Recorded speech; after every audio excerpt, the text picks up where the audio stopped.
হাসান একটা মাগিখোর, আলম হাসান একটা মাগিখোর। আমার জীবন তো নষ্ট করেছে, শর্মিলার জীবনও নষ্ট করেছে, মুক্তার জীবনও নষ্ট করেছে। মুক্তাও নাকি দেশের এসপি অফিসের কাছে শুয়ে বেড়াইতো, তাহলে মুক্তা এখন বিয়ে করে সংসার কাছে কি করে? তুলসী পাতা নয় একটা মাগিখোর। আপনি কেন আসলেন আমার প্রশ্ন এইটাই। আমি শুধু জানতাম যে ওর বিয়ে হয়েছিল, বউ চলে গিয়েছে, কিন্তু ও নামাজ কালাম পড়তে নেশা করে না, এই কারণে আমি ওর কাছে আসছিলাম। কিন্তু আমি জানি না যে ওই বউ এইভাবে মারধর করে বাচ্চা কাছে নিতে দেয় না, এটা আমি জানতাম না। বিয়ের আগেই বলছিল বিয়ের পরে আমরা 1 মাসে বাচ্চা কাছে নিয়ে নেব। এখনো আমি প্রেগনেন্ট কিনা আমি জানি না, আমি তো ওষুধ খাইনি। হিরো আলম পারে না দেখে বলে চলে যায়, আসলে আপনি তো তার বর্তমান ওয়াইফ, আসলে এরকম কোনো সমস্যা আছে কিনা আলম হাসানের?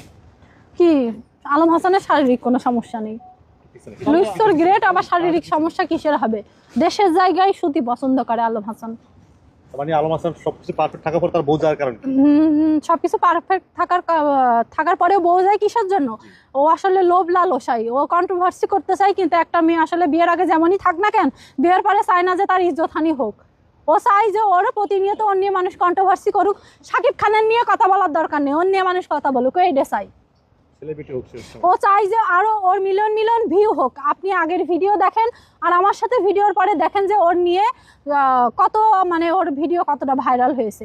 আর আগের ভিডিওর সাথে এখনকার ভিডিও যোগ করে আপনারা দেখেন যে আমি কতটা গুলো সত্যি কথা বলছি আর কত আমি মিথ্যা কথা বলছি কিনা।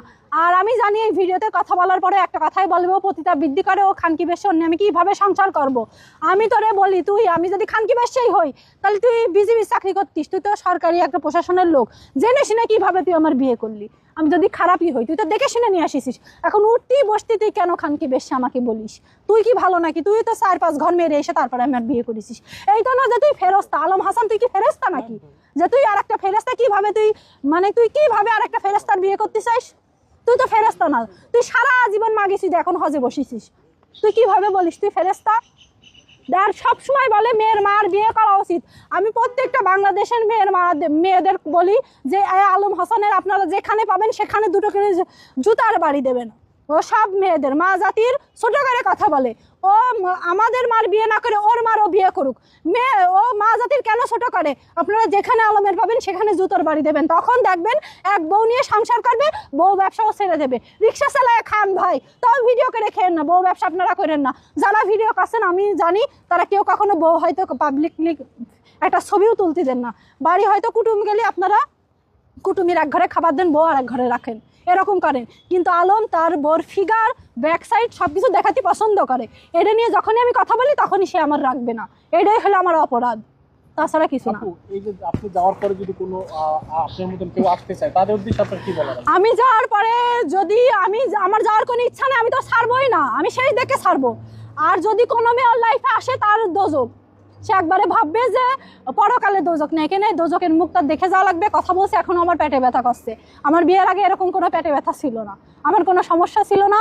আমি ভয় পাই আমার পিছনে মনে হয় কি যেন আছে। ওর মা আমার তাবিজ পড়াই দিয়েছে, ওর বাড়ি আসা মানে তার জীবন ধ্বংস হওয়া। তাহলে হোক 4-5 জায়গা বিয়ে, একটা মেয়ে যতই বিয়ে হোক সে একটা রিক্সালার বিয়ে করুক, তা ওর মতো ছোট লোকের বিয়ে না করুক, আলম হাসানের মতো বউ ব্যবসায়ীকে বিয়ে না করুক। আমি এই মেসেজ পুরো বিশ্বকে জানিয়ে দিলাম। আমি খারাপ, আমি মেনে নিলাম। ও আমাকে বলবে আমি খানকি বেশে, হ্যাঁ আমি খানকি বেশে, আমি মেনে নিলাম। কিন্তু ওর মতো লোকের কাছে তোমরা কেউ যেও না। ওর অনলাইন জগতের ফেস দেখে কেউ তোমরা ওর প্রেমে পড়ো না, তোমরা ওর সাথে বিয়ে করো না, জীবন ধ্বংস হয়ে যাবে।